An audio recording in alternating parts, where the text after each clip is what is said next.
Hello there and welcome back to my channel. This is part 2 of me reacting to my first classroom tour video. So if you have not seen the first part, do make sure you go back and watch that.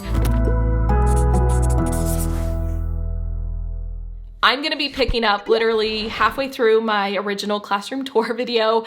Just as a reminder, this was my 3rd year of teaching 2nd grade. So it was my last year teaching 2nd grade. It was my 4th ever YouTube video. Oh, well that explains it. Kind of cringy to go back and watch, and by kind of cringy, I mean extremely cringy. I can't watch. But it is interesting to see what ideas I had back then that I still stick to and which ones have changed. So we're gonna go ahead and jump in from where we left off. We have already done my front board, teacher desk, and library. That was all in part 1, and now we are picking up with the rest of the room. So now I'm coming over to the opposite side of my room. This is where all of my student cubbies are, and this is also where I have my word wall. Now this I actually put up last year, so it kind of looks pretty sad right now. It's kind of falling apart. I plan to redo it, it just has not happened yet. Up top of my cabinet, I have these white locker bins. These came from Dollar Tree. That's where I store a bunch of my math games and science materials and things like that. I had labels on them all, but I've decided to redo them and I have not put them up yet. Okay, so let's talk about that word wall. First of all, I put it on the cabinets because my cabinets were a green color and I hated them. So it was a way to kind of cover that, which was fine, but I ended up taping the word wall cards to the paper that I was using to cover it, which meant I'd have to rip it all down to be able to start over because trying to take tape off of that is just awful. I think it is best, if you're gonna have a word wall, you need to add the words on with your students and have a discussion about it rather than just giving them a wall of words because they're not going to use it. So in hindsight, totally should have found a better way to do that, whether it was using cork so I could put push pins and easily take them down. I don't know, but that was not the most efficient way to do it. Those locker bins that were up top, I remember that was a way to kind of maximize the space, but because they were open bins, they would get so dusty on the inside. It was always disgusting. So if you are going to have bins on top of cabinets like that, which sometimes is against fire code, but whatever. I recommend having ones that have lids so that you don't have that problem. One of my summer projects was reorganizing all of my cabinets. So I decided to go with these Sterlite lock bins. That way I'm actually going to be moving classrooms at the end of this year. I'm going to be moving to a different area of the state and I'm going to have to pack up my entire classroom. So I wanted to make sure that I had things organized so that it was nice and easy to move. Still love those bins, still have those bins. They held up beautifully. They made moving super easy, but I remember that summer collecting them all, constantly going to Big Lots and Home Depot and Lowe's and Walmart and Target to collect them all. It was craziness. I also remember taking this picture where they were all stacked up in front of my door and I posted it on Facebook, and I remember Billy was working the night shift that night and he checked it. He's like, am I gonna be able to come home in the morning? But I will say that is a system I have continued to use and still love. So I decided to go with these lock bins, and what I really love is they come in all different shapes and sizes. Now these labels are in my TPT store. They're my black and washi labels, and I have 3 different sizes. The ones for the really big bins, and then there's the ones for these flatter bins, and then for these mini bins as well. And they are completely editable and they're available in 10 different colors, so you can pick and choose what works for you. So looking back, those labels weren't horrible. They are still in my TPT store. The great thing is they were custom made to fit those bins. Now I use primarily my assorted bright labels, and even though they were not made to custom fit those bins, you can find ones that fit it pretty well. But looking back, those weren't terrible. They weren't terrible. Now, I personally have mine organized by color based on what they are actually storing. So in this cabinet is all of my extra classroom supplies, and then the cabinet right next to it has a lot of my arts and crafts supplies, so those labels are all pink. I can see what I was going for. I don't think it's a bad idea, but if they're all gonna be in one cabinet together, I don't see what it matters what the color is. I guess so I know what cabinet to put them back into. I don't know. Interesting. And then over here, I have a lot of my math manipulatives, and I chose to use yellow for those. So that way I know what is stored in the bins just by the color, and then each bin is actually labeled by what is inside. Okay, so thinking back, when I moved from 2nd grade to 4th grade, I did end up no longer storing my math manipulatives in closed containers like that because it took more time to be able to get out the manipulatives that I needed. I switched to having them stored in open containers, which actually I can see some of them over in the corner. We're getting there. And that worked a lot better because my students could get to them, I could get to them. So just keep in mind, things like manipulatives, maybe not best in closed containers. Last cubby is an extra, so I just use it to store some of my extra materials. So up here, this is my VIP caddy. It's not really cute. It's very simple, but it gets the job done. So this has smelly markers, glitter glue, some of the Crayola twistables, and some glitter crayons. I forgot that I did that. Actually, that was a lot of fun. Every day I would pick like a VIP student based on something good they had done the previous day. And I made sure like all of my students got recognized for that at some point, and they would get to use that caddy of stuff. Actually, that was kind of fun. These are for my groups. They actually earn points, and once they get to a certain number of points, they get to use the VIP caddy for the day. And then I did end up, I remember that. So I started with doing it with groups, and then I don't know, maybe the first quarter I switched to doing like individual students, and it worked well. And down here is where I store my base 10 blocks. So these are just snack containers or some kind of container from Dollar Tree, and they perfectly hold your base 10 blocks. So the hundreds all go in the middle, your tens or your rods go on the one side, and then your ones go on the other side. So these are really, really easy for my students just to grab them when they need them. Still love storing those that way, still have those containers and love them. And then down here, I just have a beach ball with different like question prompts that we use sometimes during reading. So then I have this bookshelf that's actually built into my classroom. So the top part up here, we actually have Lego sets for reading and math. So those get stored up top. And then I have these black bins that came from Big Lots. These are the bins that when I switched to 4th grade, I stored all of my math manipulatives in, and it worked really, really well. They're super sturdy bins. And this is where I store extra math books and then some of the materials that they use a lot. So this one has all of the dice, and I really, really like these because these are dry erase. I found these at Dollar Tree this summer. Those didn't work well because you would write on it with a dry erase marker, and then the dry erase marker would end up like rubbing off when they would actually roll them. Wet erase worked well, but that's always, a pain because then you have to re-erase it. I don't know, not my favorite. And I also have these little packs of dice. So each little container, and I think these came from Dollar Tree as well as a pack of 10 for $1, has 2 dice. So it's really, really easy for the kids to get, and they can actually shake them right in here so that way they're not flying all over the floor. Did so love that system. Still use that system. This one has all of my decks of cards, and these are snack containers from Dollar Tree. Most of the time they're 2 for $1, but sometimes you can actually find them for 3 for $1, and a pack of cards actually fits perfectly in there. Still love that as well. You can also fit a pack of crayons. One of the best things I ever did. And then this one has a whole bunch of math flashcards and different fluency games that my kids use. Down below those, I have all of my student book bins, and these containers came from really good stuff. I highly recommend them. They're very, very sturdy, and I love all the bright colors that they have. So these labels are also in my TPT store. I just label the book bins by their numbers rather than their names so that I don't have to redo them every year. And my students will store all of their books that they get from either the media center or my classroom library right in their book bin, and it's nice and open and easy for them to have access to when they need them. I did love that system. It took up a lot of space, and it wasn't a necessity when I moved to 4th grade, but I did love doing it for 2nd grade. And then over here on the wall, these are just the ABC letters that came from Target. I decided this was a good area to display them. So now we're at my back counter, and down below I store a lot of materials in these black bins, and I just think they look really clean and organized, and it's an easy way when I need to just throw something in there, I can. Still do that, still have those big black Sterlite tubs.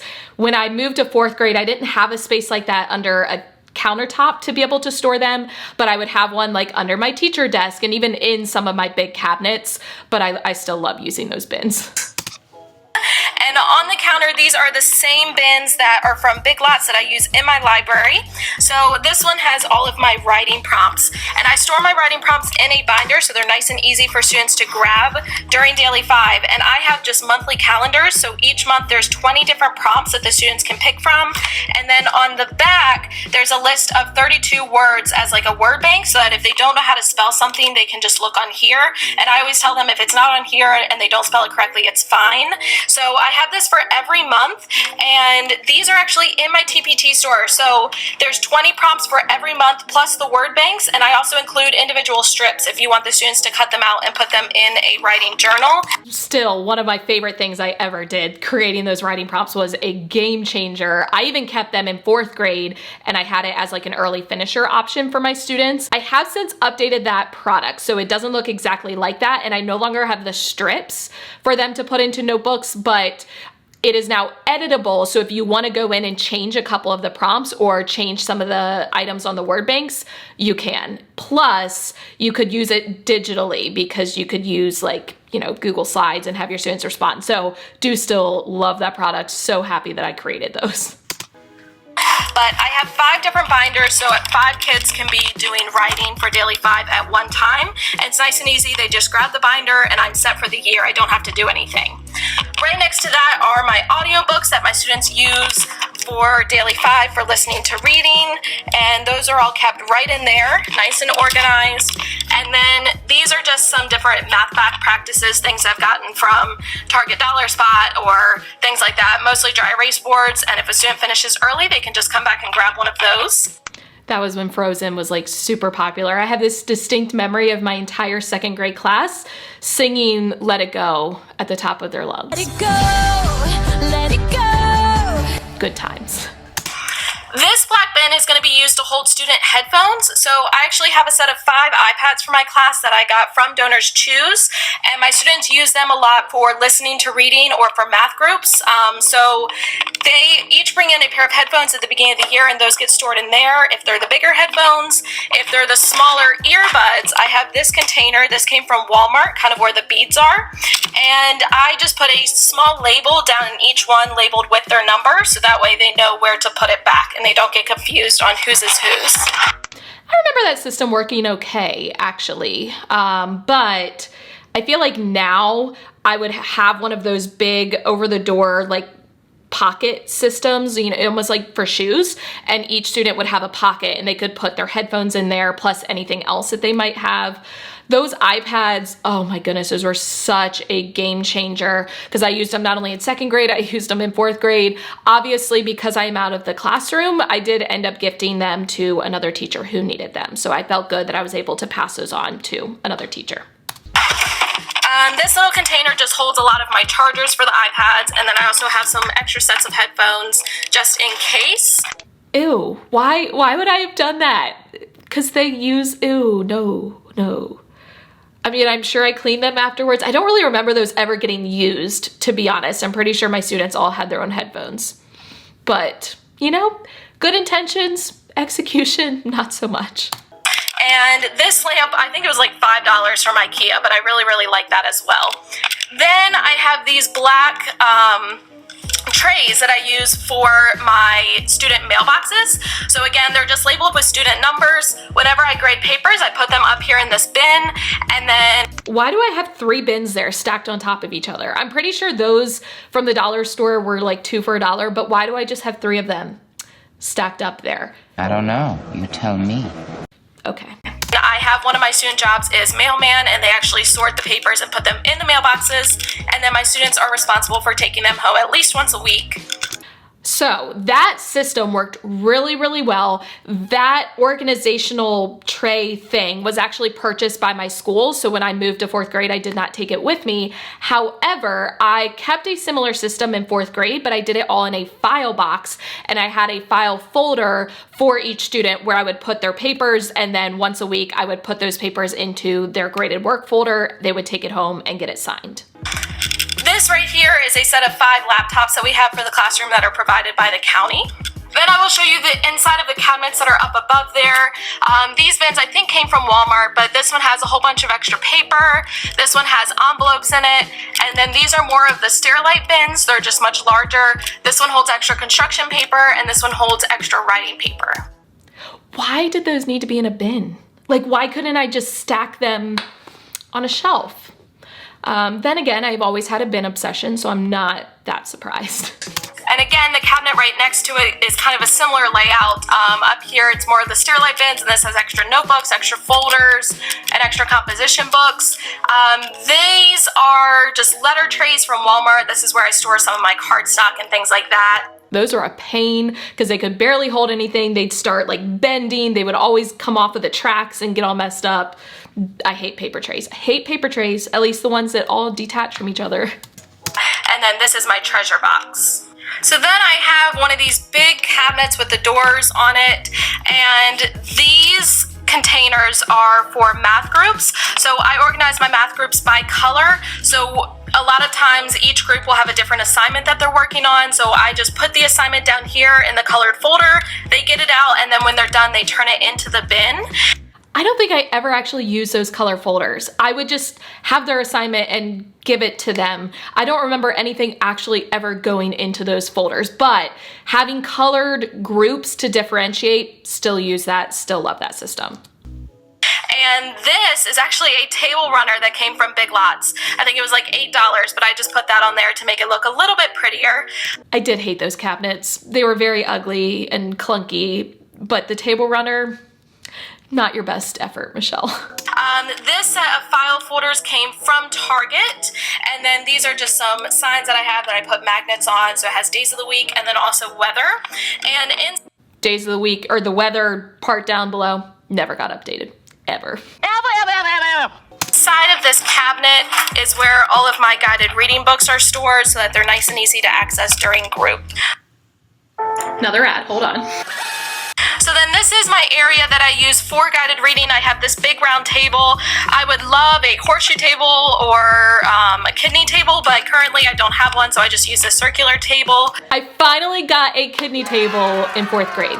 I think it was my second or third year in 4th grade, I finally got a kidney table, and it was the best thing ever. The round table was okay, but it was hard to like reach across the table, and I couldn't fit that many kids. I mean, the 2nd graders were smaller, so it was fine, but...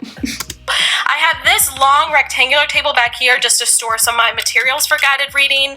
I do have my blends poster up, and then up above I have some of my reading strategies. Oh, I forgot about those. I didn't use those in 4th grade because initially I didn't teach reading, and when I did teach reading, it's a lot more skill-based in 4th grade, and I miss those though. Those were so much fun. And these bins right here are for things I use a lot during guided reading. This one is for word work. So a lot of times we'll do word work at the end, and I just have a cookie sheet from Dollar Tree. And then this is another one of those organizers from Walmart in the jewelry section. And this is how I store my letters so that they're nice and easy to find. I did end up upgrading those letters. Those letters were super cheap from like Walmart. I ended up getting the ones that were color coded. So consonants were one letter, vowels were one color, and vowels were another color. And I loved those new letters that I got. And I still use them with the cookie tray. When I moved to 4th grade, I ended up giving them to a 2nd grade teacher at my school, but I miss those letters. That was a lot of fun. I miss doing like word work and stuff like that. That was a fun part of 2nd grade. When I need them. Right next to that is some of my binders with info, so my guided reading binder and some data binders, things like that. These bins came from Walmart as well, and this is how I organize my guided reading materials. So again, each group has a color, and this is where I stored their books and any journals that they're working on and things like that. This close reading toolkit, this is actually a container of those photo cases as well. And this came from Target. It already comes with these bins in there. There's 6 of them, and all these close reading labels and things like that were a freebie on TPT, so you can definitely look that up. Okay, Michelle. I did love those close reading toolboxes, and even when I taught guided reading in 4th grade, I still used them, and I ended up giving them to another teacher when I left. This is just a black bin to hold any folders or anything like that. I honestly haven't figured out what I'm going to use it for, but it's there just in case I need it. This right here is my pencil sharpener from Classroom Friendly Supplies. That was my first ever YouTube video. Comment down below if you want me to do a reaction to that video. It's so cringy, I don't know if I can go back and watch it, but I could try if you really want me to. Did love that pencil sharpener though. And I definitely recommend that you get one. If you go back in my videos, you can see where I did a review of it, and it really is one of the greatest pencil sharpeners ever. And I keep it back here so that if I need to sharpen a pencil during group, my kids don't have to get up and go across to the other sharpener. I've got it right there. This is another one of those IKEA lamps, and then I have another stapler and tape dispenser on top. And this is another one of those storage bins. This one I've actually had for a really long time, so I don't remember where I got it, but most likely it was Walmart. So I just have some of my resources that I use up top. I have any flashcards with like questioning prompts. I have some small whiteboards, and I really like these because they're like sentence strips, and they're really easy to use. I also have some glasses and some magnifying glasses, things like that, just to make it a little bit more fun during group. And then down here, I have some other toolkits with some other supplies that I use. Still love that container, use that container. I gifted it to another teacher when I left, but that container held up very, very well. And these right here are stools that I got from IKEA as well, and these were about $5 a piece. And I like them because they stack and they don't take up a lot of room, and it's much easier for my kids just to come and grab them when they need it for group. Also love those stools. I had a set of 10 of them that I used in 4th grade because I would have a lot of kids in small group because I had bigger class sizes, but those stools held up really, really well. Even my 4th graders could sit on it. I could sit on them with no problem. So then I will show you, this is my back counter area with my sink. So up here, these are just small containers that I got from Walmart. I think they were like $1.99 a piece. And this is where I store some of my classroom decor items that I use throughout the months. Those are so tiny. I ended up consolidating them into larger bins, and I had one for like fall and winter and one for spring. But those are adorable. They're like this big. And then here is my sink, and I do have a stool in front of it so that some of my students can reach the water fountain. I forgot the 2nd graders couldn't reach the water fountain. That is adorable. Still have that stool, by the way. Love it. Under here, I just have plastic bins to store some of my cleaning supplies and things like that. Up above here is where I store all of my extra hand sanitizer, tissues, Clorox wipes, things like that. I do have tissues and hand sanitizer out on it. I also have an air freshener, and that air freshener, which I had one on my desk too, did nothing. I don't even know why I had it, but it never freshened the air. This is actually one of my students who left it during open house, so I have to give that back to them. And then here is my other pencil sharpener. That was a School Smart one. So as a first year teacher, I was very fortunate. My principal actually gave me like a chunk of, well, not personally gave me, but I was able to order some things for my room. I had like an allotment of money, and a lot of the stuff I ordered was from that School Smart brand. That pencil sharpener though, not my favorite. I really like the X-Acto one on Amazon. It's like $30, $40, but it holds up really, really well. These cabinets store some extra supplies as well. So I just have extra markers, and I have extra crayons in case any of my students need them. These are actually dry erase board erasers. Still use those. They're the little face scrubbers from Dollar Tree. You can usually get them like 3 for $1, and they make great erasers. They actually hold up. I'll use them for like 2 years at a time, and then they get kind of gross, and then I throw them away and get new ones, but still highly recommend those. And then these are more of the black bins from Big Lots. And in here, I just have things like cups and forks and spoons and plates and things like that. What was that random blue bin just kind of chilling up there? No idea what that was. I did have a bad habit when I first started teaching of buying all like mix match bins, which I guess is fine. It's more of a personal problem that I like everything to match. But then I started getting more consistent with my bins and making sure that they were all the same. And that was just a good choice to make me mentally happy. Then in this drawer is also where I hold some extra supplies. So if any of my students need a pencil, they can come back here and get that. I also have some extra colored pencils, some extra crayons, and then glue sticks. And also when my students find a glue stick cap on the floor, they'll come and put it back here as well. That way, if anyone ever loses one, we have extras. Okay, glue stick cap, tip, solid. Why do I have extras in like 3 different places. Like I've got some in the drawer, some in the cabinet. Why am I not consolidating and putting them all in the same spot? You're better than that. Live and learn.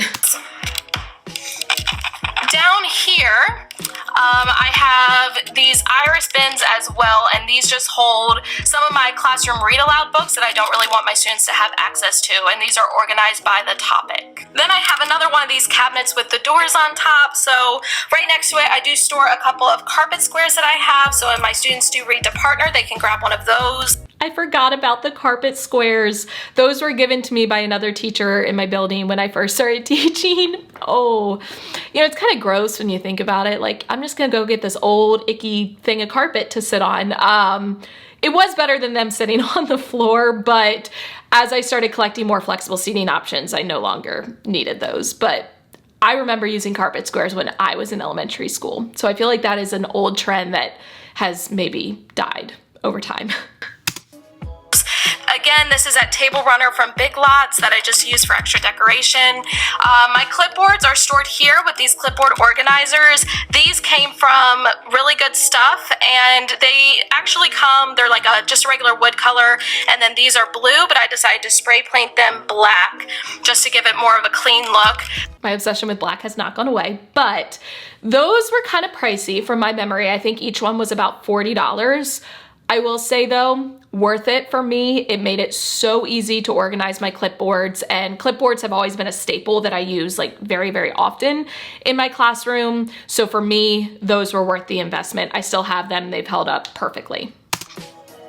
Each one holds 12 clipboards, but I was able to get an extra one in there, so each one has 13 clipboards in it. You go, Michelle. And right next to it, I have some of my activities for word work that my students use during Daily 5. I missed that so much. It was a lot of fun, always trying to brainstorm new activities for them to do. So up here, again, these are just those bins from Big Lots that I use in my library. These are old keyboards, actually, and my students use them to help practice typing their words. Plus, they get extra practice typing because they'll need that for when they get to the higher grades. Right next to, or when a pandemic hits and everyone's learning online. I do still love that. It was a cute, simple thing. Like, they've got a fake little keyboard and they just would type their letters, but they were also learning how to type. I have cookie trays, and these are just $1 from Dollar Tree, and my students use those for magnetic letters in order to practice their word work. Now, I do have a set of 5 word work activities that can be used for any words in my TPT store. I'll put the link for that down below as well, and in there I talk a little bit more about how I organize my word work, and I also gave some ideas for word work, but I'll just show you a couple of them. I do have these doodle boards that my students can use to practice their words. I also have stamps, and each set of stamps is organized in one of these. Pencil bins, pipe cleaners, rainbow words, where my students roll a dice and it will tell them what color to write the word. I have some chalkboards, bananagrams, and there's a couple more of them. But if you get my word work pack, it's only $1. It has 5 different activities you can use all year long for any words, and then I talk more about my organization in there. I was quite the little salesman back then. I still do though. I miss that so much. I would just walk around stores and try to get ideas for ways that I could have my students write their words. So the last thing I wanted to show you was how I store my student supplies, because I actually do not have desks anymore. I use tables. And one of the first questions I always get is, where do your students put their things? So I have these bins from Walmart. They have 3 drawers, and this is where I store a lot of student supplies. So on top is their community supplies. It has markers, crayons, dry erase markers, scissors, and glue. And again, these are those snack containers from Dollar Tree. Not only do they hold a deck of cards, but they also hold a 24-pack of crayons perfectly. Yep, still organize all of that basically the exact same way. I love the caddies, love the snack containers for the crayons, and love having those 3 drawer organizers by each group to be able to put like folders and notebooks and all of that in. So So in the drawers, I typically use the top drawer to hold dry erase boards. I have not put any in yet, but those will go in there as we go on with the school year. The second drawer typically holds like their writing journal and their math journal that we use throughout the day. And then down here is actually their math reference books. We use everyday mathematics and their journals, so those stay in there. So that was pretty much everything. Hopefully you guys enjoyed it. If you have any questions about anything that I showed you, if I didn't explain it well enough, go ahead and leave a comment down below. I'll either reply right on there or I'll make a different video to explain it a little bit better. Fun fact, right before I started my YouTube channel, I donated my hair, and I just donated my hair again. So it's funny how things come, you know, full circle, but it is cringy to like see myself on camera back then because I was very awkward, and I feel like I've come a far way. Hopefully you agree and you don't think that I've gotten worse, but that is going to be it. I don't know how I feel about that. I mean, overall, I look back and I still agree with a lot of the things that I did, but of course there's things I look back and I'm like, ooh, Michelle, what were you doing? However, that's just part of being a teacher and being a professional and being able to learn and grow and become better. So I hope that you all did enjoy this video. Please give it a thumbs up, share it out with your teacher friends if you know they've been following me for a while and you think that they'd enjoy seeing that awfulness that was one of my first videos. Go ahead and hit the subscribe button and the notification bell so you know you don't miss any new improved videos. As always, thank you for watching. I love you all so much. Don't forget to put your positive pants on, and I will catch you in the next one.